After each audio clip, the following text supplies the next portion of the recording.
Hello everyone, today I am going to teach you the difference between factor income and transfer income from chapter 2.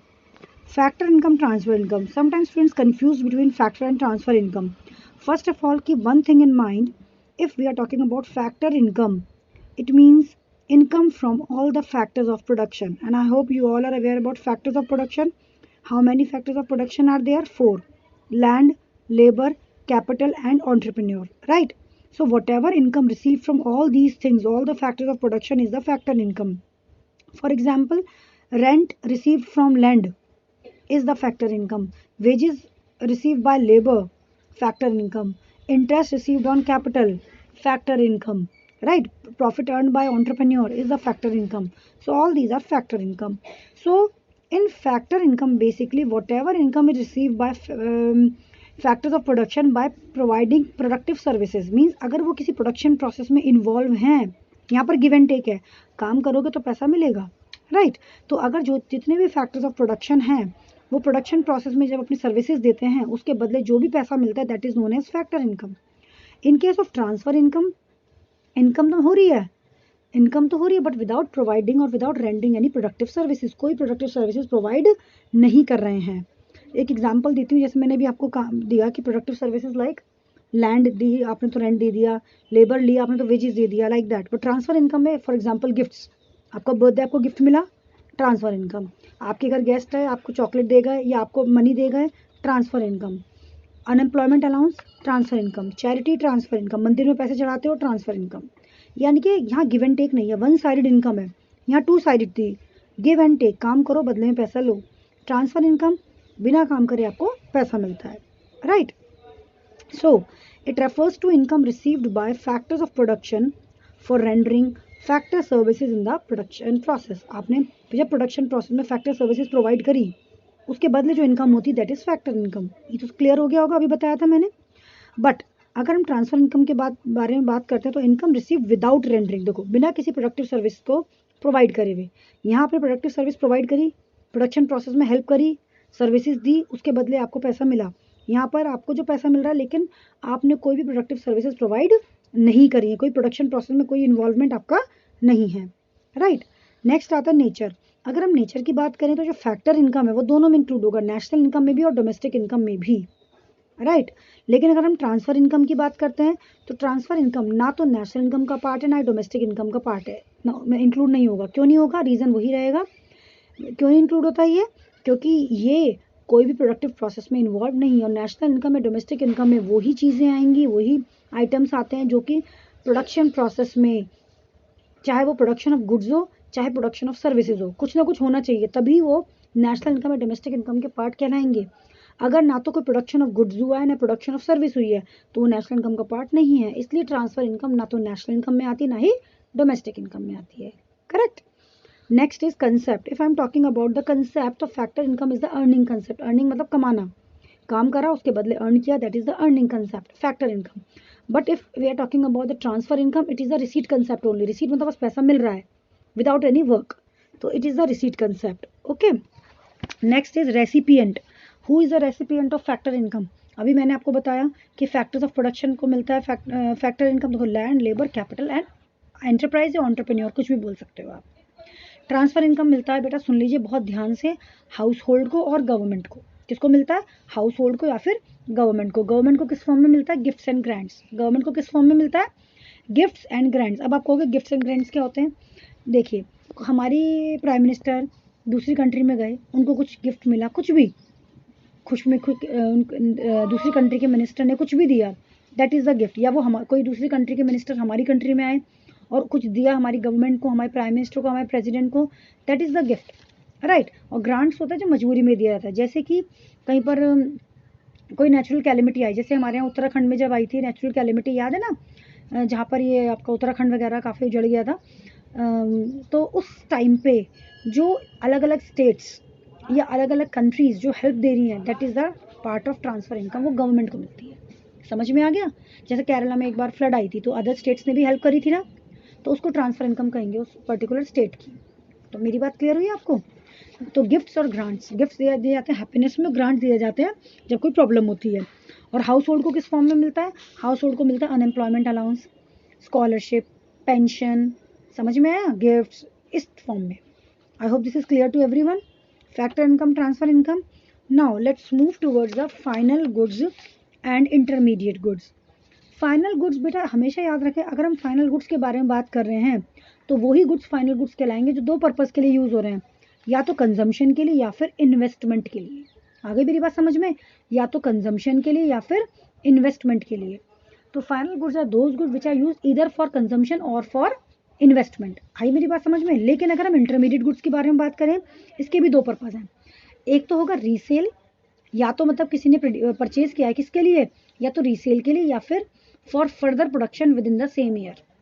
समझ में, या तो resale के लिए जैसे, या फिर फर्दर प्रोडक्शन। अब मैं इसका एक एग्जांपल देती हूँ आपको।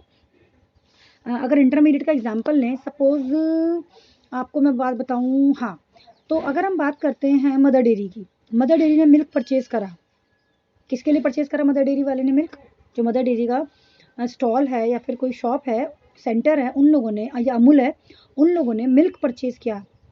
किस लिए परचेज किया, फर्दर फॉर सेल ना, सेल के लिए परचेज किया है, तो सेल, तो ये इंटरमीडिएट गुड्स है। लेकिन इसमें एक वर्ड बड़ा इंपॉर्टेंट है, इन the same year. In the same year होगा तभी वो इंटरमीडिएट का पार्ट कहलाएगा, वरना वो स्टॉक में कन्वर्ट होके फाइनल गुड्स का पार्ट हो जाएगा।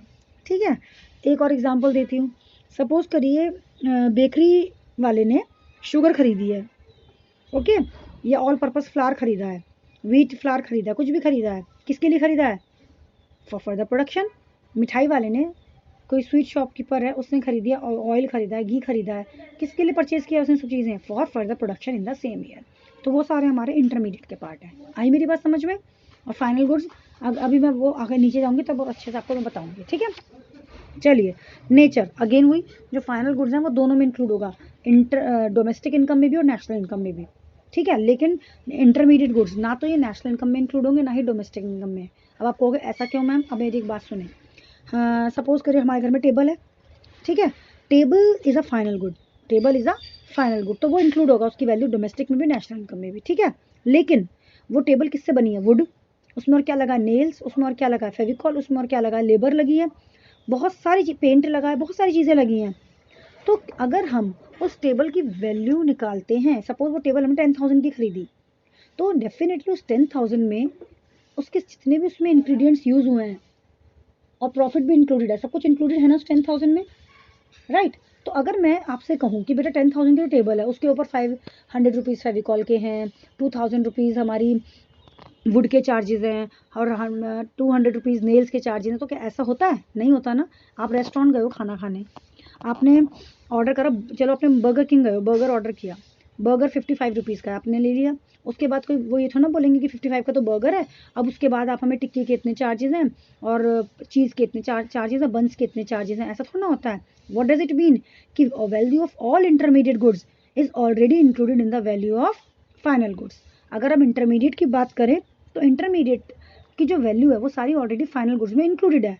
तो जैसे मैं अभी आपको बर्गर की बात बता रही हूँ, 55 रुपीज़ में जो जो उसमें इंग्रेडिएंट्स यूज हुए हैं वो सब ऑलरेडी इंक्लूडेड है। ऐसी अगर मैं बात करती हूँ फाइनल गुड्स की, टेबल की बात करती हूँ, जैसे मैं अभी आपको टेबल के बारे में बता रही थी, वो टेबल 10,000 की है, तो उसमें ऑलरेडी जो जो चीज़ें उसमें यूज हुई हैं, प्रॉफिट वगैरह एवरीथिंग सब उसमें ऑलरेडी इंक्लूडेड है।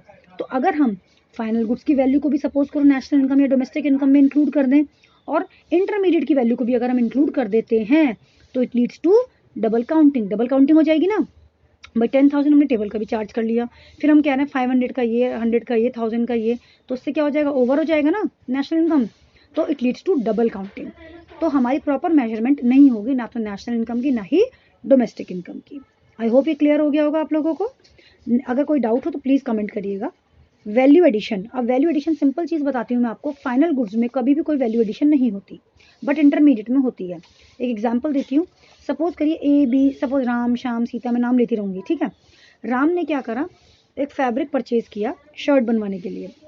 अब राम ने वो आगे फॉरवर्ड करा, राम ने सिर्फ फैब्रिक खरीदा, अब उसने आगे फॉरवर्ड करा स्टिचिंग के लिए, स्टिचिंग वाले ने आगे फॉरवर्ड करा बटनिंग के लिए, बटनिंग वाले ने आगे फॉरवर्ड करा उसको उसकी लेबलिंग के लिए, लेबलिंग के बाद आगे फॉरवर्ड करा उसकी पैकिंग के लिए, पैकिंग के बाद वो होलसेलर के पास गया, होलसेलर से वो ट्रेडर के पास गया, ट्रेडर से वो रिटेलर के पास गया, अब वो शोरूम में है। तो ये बहुत सारे मैंने आपको स्टेजेस जो बताई हैं, इसमें वैल्यू एडिशन होगा कि नहीं होगा। भाई राम ने जो इनिशियली क्लॉथ खरीदा वो सपोज करिए 200 रुपीज़ का खरीदा, स्टिचिंग मिला के अब वो हो गई 300 की, बटनिंग मिला के हो गई 350 की। आगे बढ़ते बढ़ते लेबलिंग वगैरह सब पैकिंग वैकिंग होते होलसेलर ट्रेडर सबके पास जाते जाते जाते जाते वो पैसा बढ़ता रहा।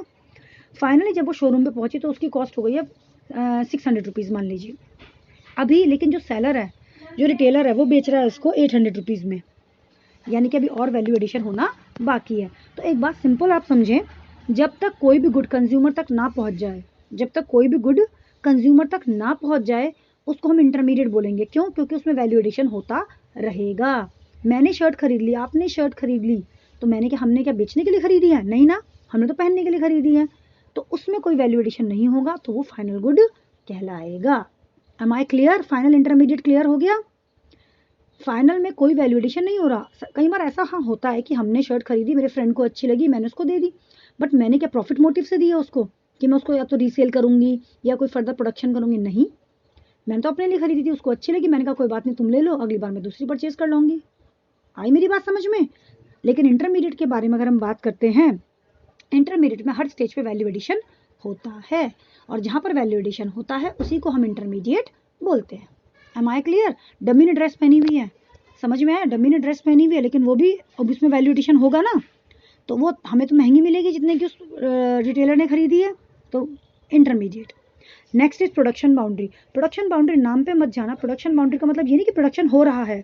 प्रोडक्शन बाउंड्री का मतलब है जब तक प्रोडक्ट कंज्यूमर तक नहीं पहुंचता, हम ये मान के चलते हैं the product lies with in the production boundary. हम क्या मान के चलते हैं? That product lies with in the production boundary, की जो प्रोडक्ट है वो प्रोडक्शन बाउंड्री के अंदर है। यानी कि वही डमी ने ड्रेस पहनी हुई है, प्रोडक्शन तो हो चुका है बट अभी कंज्यूमर तक नहीं पहुंची है, तो हम क्या बोलेंगे? That product lies with in the production boundary line. तो इसलिए वो इंटरमीडिएट कहलाएगा। क्या कहलाएगा? वो इंटरमीडिएट। लेकिन मैंने परचेज कर ली जाके, अब वो मेरे हाथ में है, कैरी बैग में मेरे पास, अब वो क्या कहलाएगी? फाइनल। आगे मेरी बात समझ में आपको? दोनों चीजें इंटरमीडिएट कब तक कहलाएगी? एक तो उसमें वैल्यू एडिशन होगा, या अगर वो प्रोडक्शन बाउंड्री लाइन के अंदर है, यानी कि वो कंज्यूमर तक अभी नहीं पहुंची है। Once the product reach to the ultimate consumer, that product turn into a final good.